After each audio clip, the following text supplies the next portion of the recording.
once again, everyone, and welcome to another episode of the Sitrep podcast, your forward operations base for all things military and historical wargaming. I am your host, Ariskini Jim, and today we're back to finish up our playtest scenario of Valor and Victory, depicting part of the Battle of Kohima in 1944. The Battle of Kohima was a rather small but intense engagement between British, Indian, and Nepali units in the 31st Division of the Imperial Japanese Army.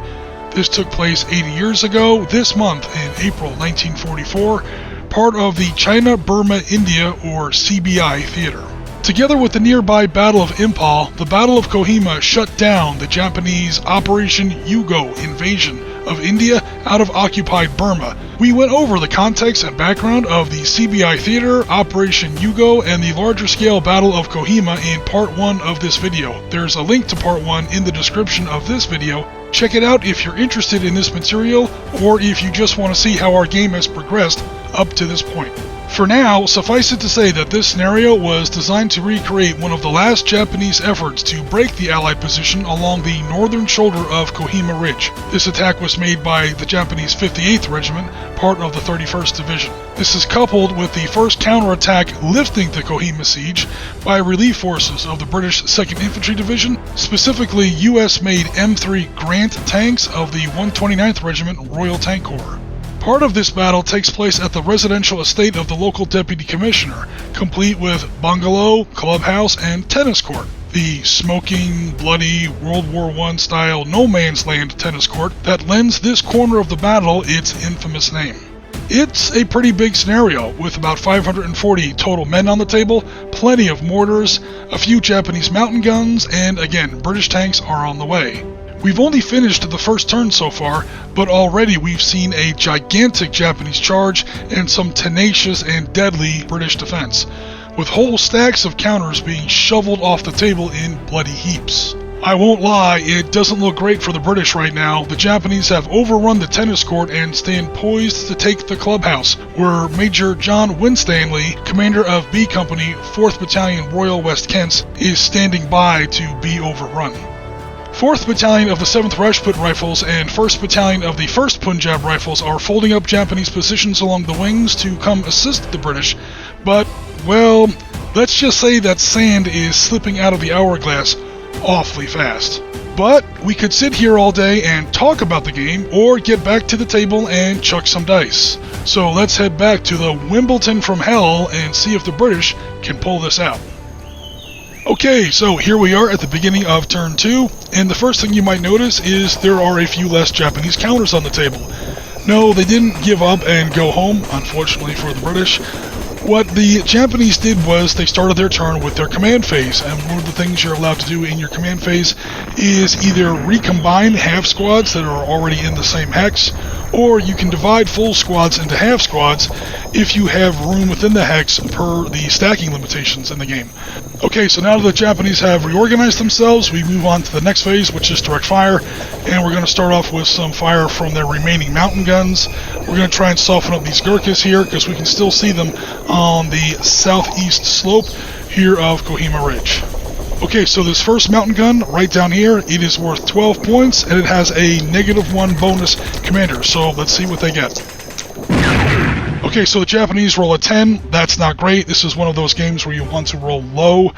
They get to subtract 1 from their die roll because of their superior commander that is helping crew that gun. However, they have to add 2 to the roll because the Gurkhas are in a trench. So it's a net add 1. That 10 is actually read as an 11. The gun is worth 12 points on the fire table. That puts us on this row here, 11 to 18.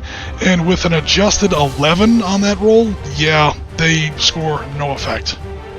Okay, the next gun is the same, except they don't get to subtract 1 for their officer, so it's just add 2 to this roll. That is a 8, becomes a 10, also no effect. Now we're down to small arms fire, so we have 10 points in this hex, 2 squads, and a Type 96 light machine gun. They're going to put those 10 points into Major Winstanley's position, point blank right here. Yeah, it's just going to be another 10 points. We have to add 2 to the roll for the British entrenchments. So now we're on this row up here. So add 2 to this roll. Oh my god, the Japanese suddenly forgot which end of the rifle was which. Yeah, that's not going to do anything. On to the next stack with 9 points, -0 officer, so again, we're just adding 2 for the British entrenchments. Oh my lord, you guys are seeing these dice rolls, right? These are all on camera. Again, no effect. 6 points into this stack. That is going to read as an 8, and an 8 on the 6th row is, again, no effect. Another 6. Again, add 2 for entrenchments. That is another 8 on the 6. The exact same result. Again, no effect. Last but not least, we have these 3 points. This time, at least we have a -1 officer, but we still have to add 2 for the British entrenchments. So now it's a net add 1 to the die roll. Let's see what the Japanese get. And that's going to be an adjusted 8 on the 1 to 4 row, because there's only 3 points in there, which again is no effect. The Japanese also have 2 light mortars in this stack here. It's 2 5-point mortars, so a total of 10 points. That puts us back up here on the white row. Alright, let's see if the Japanese get at least one good roll. And they wind up with an adjusted 11 on the white row, which again is no effect. Okay, just to round things out, we have 2 Type 92 heavy machine guns. There were 3 points apiece, 6 against these entrenchments. Now they can see over all these intervening trees because they're firing from one side of a valley over that low ground onto the other shoulder, the opposite shoulder on the far side of the valley.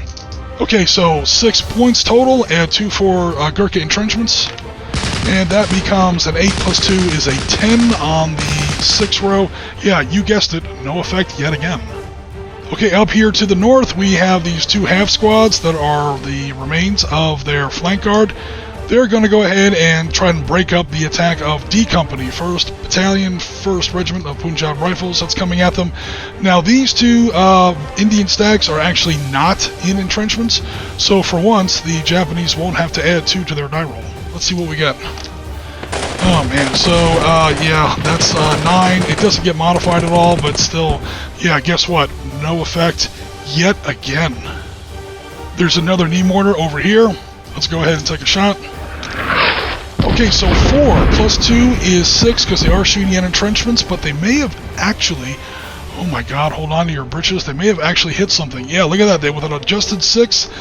Look at that, the Japanese finally hit something. So look at that, after all that, the British have finally suffered 2 whole casualty points. Wonders never cease. Okay, this other Type 92 heavy machine gun crew would help if he could, but he is blocked by these buildings right in front of him. He can't really see down here to help out. He doesn't have line of sight on any targets. Of course, the mortars back here could help out. They're indirect fire weapons, their shells go up and over, and clearly they have lots of friendly units, including leaders, with very clear line of sight. I mean, it's very obvious. Alright, so I have a grand total of 5 points in that first stack. 1 officer, 1 half squad, and a Type 96 light machine gun. That's 5 points, -0 plus 2 for entrenchments. Here we go. That is a 9 plus 2. That is no effect, obviously. Alright, on to the next one. Looks like we have 9 points, -1 for the leader, and at the same time, +2 for the entrenchments. 9, net, add 1.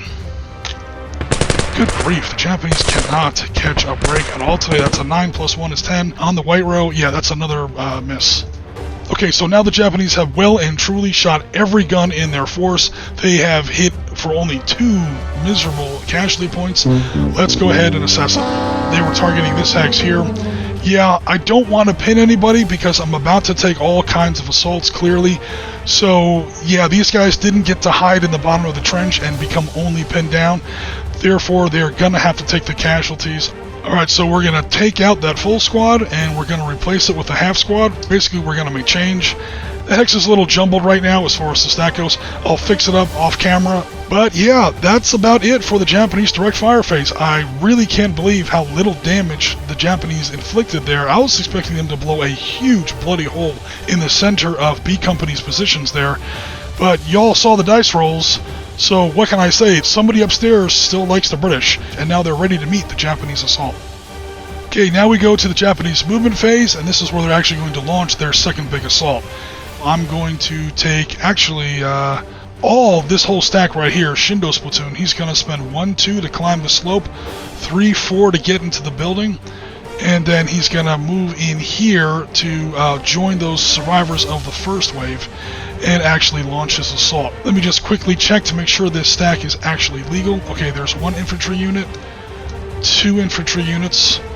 Those are single infantry units carrying Type 96 light machine guns. 3 infantry units, and Lieutenant Shindo himself counts as 4. That is a mighty stack. That is 25 men, 3 squads of 8 plus a lieutenant, -1 lieutenant, and they're carrying 2 light machine guns, additional light machine guns. So the British are going to have to really light these guys up, because that assault is probably one of the most powerful attacks the Japanese have left in this part of the battlefield. Okay, let's get started. We have Lethbridge, who's worth 1 point. The pinned officer is no good. Get up off your belly, Lieutenant. The war is over here. And it looks like a half squad, a full squad, and a Vickers machine gun. Alright, so it's time to get serious with that water-cooled machine gun. Let's see what we get there. So we have a total of 11 points, -1 for the lieutenant, and -2 for point-blank opportunity fire. So that's going to be a total of -3. What I was forgetting in part 1 of this video is that the tennis court, yes, we are on the titular bloody tennis court, there it is right there, does have some crater graphics in there. So there are shell holes. Again, this battle's been going on for about a week, and that tennis court, let's just say it's not Wimbledon ready. It looks more like a World War I battlefield more than a tennis championship. So the Japanese will get the benefit of a +1 for that very, very partial cover. So it's -3, +1, that's going to be a net of -2. On the 11 row, let's see what the British get. Okay, so we've brought in our chart, and again, it's 11, net -2. Ay, ay, ay! So as bad as the Japanese fire is, the British fire is just as savage. -2, that is a net 1. The chart doesn't go that low. It goes down to 2 on the 11th row. That's going to be 7 casualty points assessed against the Japanese player. Okay, so I have to get rid of 7 casualty points out of the Japanese stack. Alright, that 5 is going to get reduced to 2. Boom, that got rid of 3. That's the casualty points, the last number on the counter. So you see where 5 gets reduced to 2. I've just paid 3. Rinse, repeat. I gotta do that again. Boom, that is going to be another half squad. Okay, I'm going to pin down one of my surviving half squads, the guy that isn't, or the team that's not carrying the light machine gun. Alright, so that's the new picture of that stack. And now that assault is going to go in. We're going to go through some more defensive fire. He's going to sacrifice himself because he's taking 2 assaults this way. That is the objective X. That's the clubhouse. You see that little target icon there underneath all those British counters there? So these guys are kind of turning their back on Serizawa's assault. Military medal, perhaps Victoria Cross time. They're basically sacrificing themselves, not to put too fine a point on it. It's 5 guys, a lieutenant, 4-man squad, and a Bren gun. Total of 5 points in a trench, but they're shooting the other direction. They're going to try and break up some more of this stack here. So it's 5 points, net -2. And another good roll. Again, taking off the 2. That's going to give us 3 on the 5 row. That's another 5 casualty points. Yikes. Okay, yeah, there it goes. Not the ideal choice. But the good news is for the Japanese, these guys have taken their opportunity fire. These 2 assaults are going to go in basically unopposed. Yeah, so we're going to go ahead and wrap up the rest of the British opportunity fire, and then any defensive fire they might have for units that only had line of sight on non-moving Japanese units. And yeah, then we'll get into the Japanese assaults and we'll see where we stand. Okay, we've now finished up British defensive fire. We had a few things of note. First of all, the small battery of light mortars that the Gurkhas had here didn't really do anything against the Type 92 heavy machine gun nest that was in that little tree line there on the other side of the valley. However, a long-range Gurkha fire, which was just barely in range, the range is 6, that's the middle number. 1, 2, 3, 4, 5, 6. -1 officer, he can't reach it with his 4 in range, but he can still put in his -1 leadership bonus. These, I apologize, these aren't Gurkhas, these are elements of 4th Battalion 7th Rajput Rifles. And yeah, the Raj got it done, man. They took out both of the Type 92 crews in there, and yeah, that's the end of that Japanese position. Meanwhile, D Company of the 1st didn't have any luck up here. So yeah, we've dropped in lots more fire, and we've thinned out more Japanese positions. These stacks are still incredibly tall. They are all legal, I have double checked. But what you may have noticed is that all the follow-on stacks have piled into the front stacks as they're getting ready for this assault. Okay, so this is really the last big Japanese push, at least in this sector, because the first line died in part 1 of this video. The second line is now going to go ahead and make its push, and there really isn't a third line. I mean, there's a few scraps, odds and ends, mortar crews, heavy machine gun crews, some survivors from this northern platoon here, but this is really going to be it. If the Japanese are going to take that clubhouse and take the center part of Kohima Ridge, it's going to be now. The bad news for the British is I think they're going to do it. It's now just a matter of how much is it going to cost them, and are the Japanese going to be entrenched in their new positions strongly enough to hold it against the inevitable counterattack from the Raj coming in from the southwest and the Punjab coming in from the northwest. Let's see what happens. Okay, zooming in a little bit, because yeah, it gets hairy from here. We're going to have Sarazawa's assault go in this way. We have a grand total of only 3 points versus 4. That is going to be 1 to 2, -1 to the die roll. That's a bonus for the Japanese because they do have a inspiring leader in that hex. Okay, so bringing over our close assault table, we see that we got to roll a 5 or less on 2d6 to succeed with this. We get to subtract 1 because of Sarazawa's leadership bonus. It's time to die gloriously for the Emperor, but at least now the Japanese win on a 6 or less. But even if this doesn't work, it's going to grind the British down in that stack. So here we go. We need a 6 or less. We get a 6. Okay, that is a successful Japanese assault, believe it or not. And successful assaults automatically destroy all defending units in the hex, and then the attackers get to occupy the hex. The problem is, they have to pay for that assault, and assaults are always bloody. The cost is 1 casualty point for every infantry unit that was in the stack. So the Bren gun doesn't count. There was only 1 infantry unit in the hex, so that's 1 casualty point. However, they have to pay also casualty points equal to any terrain penalties that were in the hex. Entrenchments count as +2, so that's 3 casualty points that they have to kill. Alright, so I'm going to kill that fire team. He's worth 2. And then for the last one, Sarazawa is going to be pinned down. And then these guys were slated to go into that assault.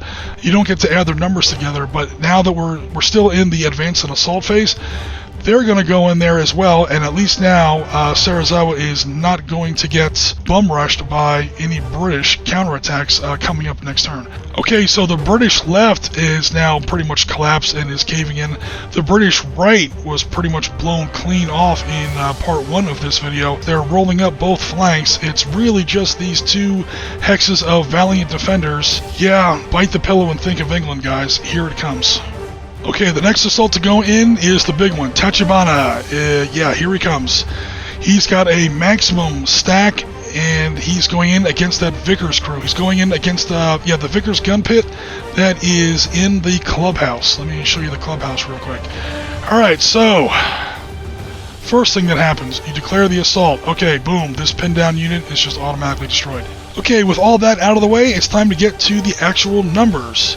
Mr. Tachibana is worth 1, and 4 is 5, 7, 9, 13, 15 points. Go, Tachibana, get in there and get it done. Okay, then we go up against the British defenders who have the Vickers heavy support weapon. Okay, so you're allowed to use a heavy support weapon when you're defending against an assault, so that's legal. However, this full squad is only going to count as half because it takes half a squad to crew a heavy weapon. So, long story short, take your first shot. We're looking at 4 plus only 2, unfortunately, makes 6, and 3 more makes 9. So we have 9 defending against 15. You don't always round down in this game like you do with Panzer Leader, so 15 against 9 is going to be a 2 to 1. Okay, so the British are going to lose this because the Japanese only have to roll an 8 or less.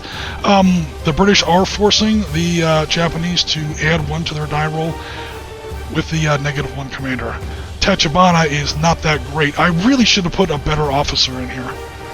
Do you guys mind if I cheese real quick? This was just an oversight as I was making the video. So I'm going to...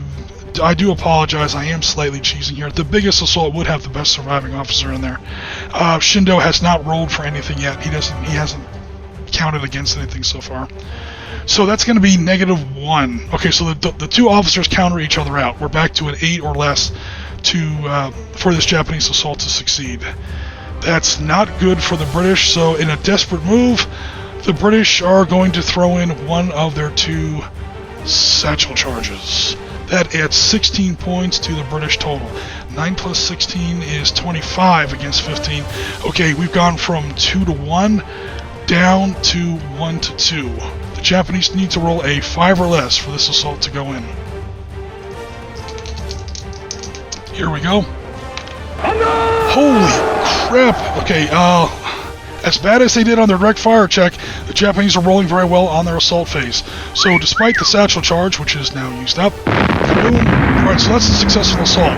Leith Bridge, you try the best you can, but that whole position's gone. Just completely toast. Okay, that is 3 infantry units that were in that hex. 1, 2, 3. I'll show you those 3. Those were the 3 infantry units that were in that hex, plus 2 for the building. I count buildings for 2. I know normal Valor Victory counts 3 for penalty on buildings, but these are like bamboo hooches. They're not like French stone churches.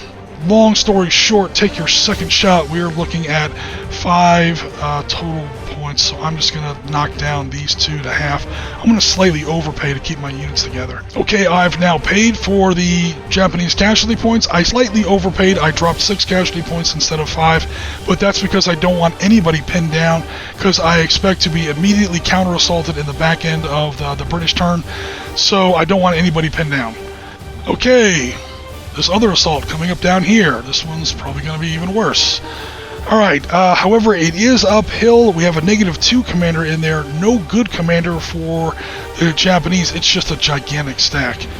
And spoiler alert, yeah, the Major John Winstanley is going to use his second and last satchel charge. Okay, so for the British, we have 16 plus 4, that's 20. We have 23 points for the British. For the Japanese, we have, 16. So we've got 16 versus 23. That's another 1 to 2. Oh my god. I probably shouldn't have done this. 1 to 2 with a -2 leader in there, the historical Major John Winstanley himself. With the -2 there, the British get to subtract 2 from my target number, so I really need to roll a 3 or less on 2d6. Yikes. I rolled a 3 on the last one. You never know, lightning just might strike twice. Oh, yeah, that didn't work so much. Major John Winstanley, you may have just won yourself a little Victoria Cross there. Okay, so the assault has failed. 14 casualty points. I don't even know if there's 14 casualty points in the hex. Yeah, that entire stack is wiped out. Okay, bad news for the British. They do have to pay for repelling that assault, and the cost is 1 casualty point for each infantry unit that was in the assault. So there were 4 Japanese infantry units in that stack. Alright, we're going to reduce this full British squad down to a half British squad. That pays for 3, and we're going to go ahead and pin that unit. Yeah, then I just have to rally that pin guy, but he's with a -2 leader, so the rally roll will actually be pretty simple. That was a very bloody assault. The Japanese and the British have basically annihilated each other on top of this ridge, but now the Japanese are technically winning. They own 3 out of 5 objective points. They just have to hold what they've got until the end of the game, and that will give them the game. So let's see how the rest of this shakes out. As you often see in these kinds of defensive battle games, the defender's turn is very, very short and simple. Pretty much they were just trying to recover after absorbing the shock of that last Japanese assault. The Major himself has beat a hasty withdrawal. He used the shape of this ledge to cover his retreat so that he wouldn't take too much fire from this hex here. He managed to get into that tree line and link up with elements of 4th 7th Raj. The Gurkhas and other elements of 4th 7th Raj did finally deliver on that long-promised sort of right hook here to eliminate the Japanese positions that were threatening the British wing.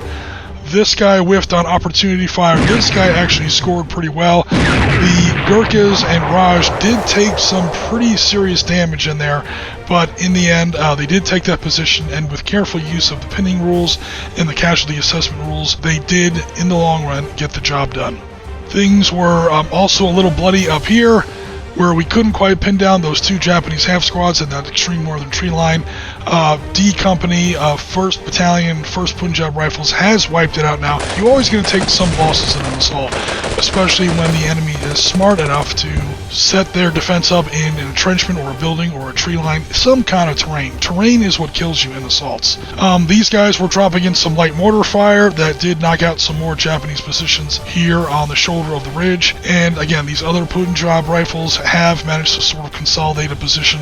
And yeah, long story short, take your third shot. This is the situation at the end of turn 2. The British have now duly and completely lost their central position here at the Deputy Commissioner's bungalow. They are holding the high ground at Garrison Hill, and of course they are holding the hospital spur. The Japanese aren't going to take that. This, I doubt, is going to come under threat. The British should be so lucky that the Japanese will, launch a huge bonsai charge. They currently own the clubhouse, the tennis court, and the DC's bungalow. They own 3 out of 5 objective points. The Japanese are sitting on a victory right now. It's up to the British now to take that victory back. An infantry assault is not going to work. We're going to have to largely wait until those tanks show up, and maybe then we'll be able to take back one of those 3 objective points and maybe swing this back to a British victory. Let's see if we can pull it off. Okay, we're going to take a little bit of a fast-forward approach through the rest of this game. Here we are at the end of turn 3, where we saw the Japanese more or less reorganize their position because, again, they're on defense at this point. Their mountain guns did some pretty good work, softening up the Gurkhas and elements of the 4th, 7th Raj Rifles, who are nevertheless beginning a bit of a forced march down here to the southeast, because that's the only way I'm really going to get at these mountain guns. I've used up all my off-border artillery, and my little 2-inch mortars just aren't going to reach them. Meanwhile, we have Major Winstanley sort of repositioning himself here. He's trying to make sure he has line of sight on the tennis court, because the British are going to try and weaken that a little bit before the tanks arrive.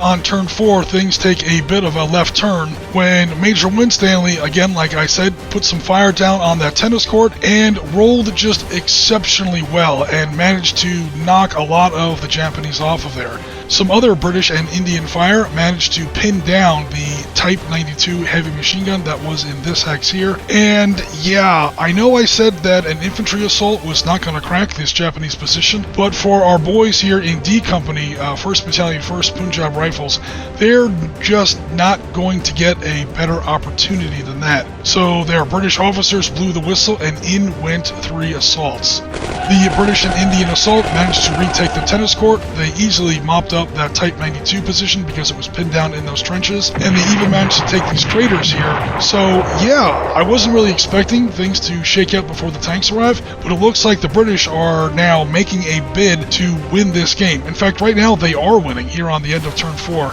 because they have 1, 2, and they have retaken the tennis court. They own 3 out of the 5 objective hexes. Here at the end of turn 5, we saw the surviving Gurkhas and Rajput Rifles finally manage to launch their close assault and take out that first Japanese mountain gun. The Japanese missed no less than 3 prime opportunity fires with these mountain guns. That's the reason why these survivors were able to make this long journey and again finally carry in that assault. They also had some good mortar support from their 2-inch mortar there that got a pretty good roll. They weren't the only ones that got good rolls with their mortars. Japanese light mortars pretty much blew the British back off of the tennis court, setting up Lieutenant Shindo to make another counter assault and retake the tennis court. Now again, you are compelled to occupy the hex that you assault, so he kind of had to give up the clubhouse to do it. So technically at the end of turn 5, the game is now tied because the Japanese have 1, 2 objective points. This one's left open, and of course the British still have their 2. But of course, also at the end of turn 5, during the British movement phase, we see the long anticipated arrival of those 3 M3 Grants I've been talking about. That's lead elements of 149th Regiment Royal Armored Corps. That's going to be some very bad news for the Japanese. And that brings us here to partway through turn 6. The Japanese have pretty much taken their turn. We're now going to begin the British turn. So what the Japanese have done, looks like Lieutenant Shindo has moved back into the clubhouse. I'll explain why in just a second. While the last surviving light mortars have moved up and occupied the tennis court in a bit of a sacrificial position. I just don't want to abandon completely an objective hex right there in the face of the British. Now we're going into the British turn, and here is where things are going to get extremely nasty. Okay, so before we start, I'm just going to quickly rotate one of these grant counters and expand it a little to show you what vehicle combat looks like in Valor and Victory. These values here are for the smaller turret gun, that's the 37mm. These values here are for the larger whole 75mm dual purpose gun. Notice it's not in a white circle, indicating that it does not rotate. This is the coaxial machine gun with the 37mm. This is the bow machine gun down in the hull. Alright, so they're choosing not to move this turn, or at least these two tanks are choosing not to move this turn. That means they're going to fire during the direct fire phase. I'm pointing at the target. Vehicle facings are a thing. That's why they're tilted over like that. So I'm going to fire everything. The hull gun is worth 10 versus infantry.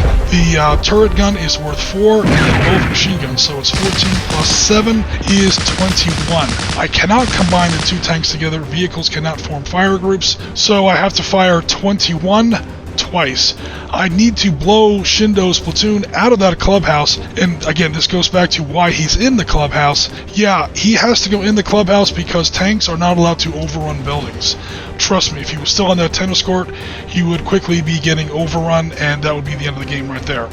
Okay, so I brought in my fire table, my camera, and repositioned so we can see what's going on. Again, this first grant is firing at Shindo's platoon. It's a lot of points, however, I do have to add 2 for Shindo's buildings.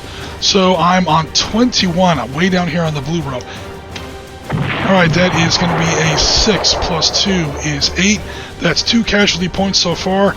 That's probably going to eliminate the light machine gun team, but Shindo is still in there.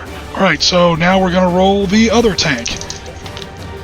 And that is another 6, becomes an 8. That's going to be another 2 casualty points. That's pretty much going to be the end of Shindo. Okay, now I get to show you an overrun. Okay, so now the overrun is going to happen. The only problem is now I realize that the way I was setting up this overrun is technically illegal.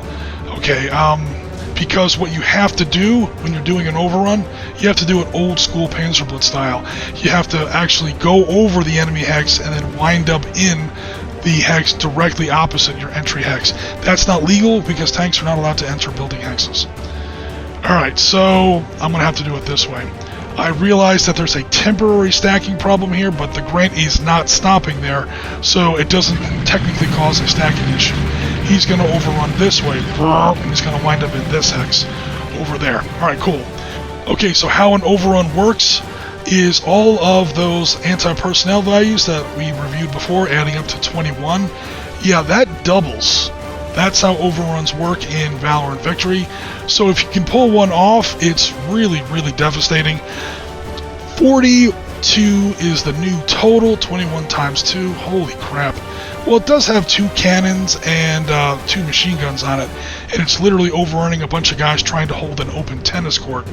So, yeah. This is going to be equal parts short and unpleasant. Okay, so 42. We're way up here on the orange row. I do have to add 1 to my die roll, though, because of the craters in the tennis court. Yeah, like that's going to make a difference. Alright, so let's see what Mr. Grant gets on his overrun. And then he rolls pretty well on top of that. Alright, so that was a 2. That turns out to an adjusted 5. 5 on the 41 row there equals 7 casualty points. There's only 2 casualty points in the hex. Kaboom, that takes care of that. Okay, so then what's going to happen during the rest of the British movement phase, we're going to retake the clubhouse, and then in the advance and assault phase, we're going to retake the tennis court. And that is pretty much going to be a British win here. Looks like 4-1. The only objective hex still in Japanese hands is the DC's bungalow. And yeah, there's our result, which is a pretty historical result, actually. B Company, 4th Royal West Kents, was pretty well chewed up in this battle. They did hold their positions, but they had to be immediately relieved by Indians of the 4th, 7th Rajput Rifles. And yeah, it was tanks of the 149th Royal Armored Corps that eventually overran the tennis court. Historically, it didn't happen for another day or two. But yeah, they didn't take the Deputy Commissioner's bungalow for, I think, at least another week, near the very end of April 1944. So yeah, we wound up with an almost perfectly historical result, and of course, a British victory. And that's where we're going to leave it for today, folks. Thanks very much for watching. Please like, comment, and subscribe if you enjoyed this content. Please remember to hit that notification bell. Also, please consider joining the Sitrep Podcast Discord. There's an auto-accept invitation link to our Discord in the description of this video. Join our community, see what everybody's up to, and best of all, show us what's happening on your hobby table. But for now, this is Ariskini Jim with the Sitrep Podcast. We are rounds complete for another episode, and as always, Tango Mike for watching.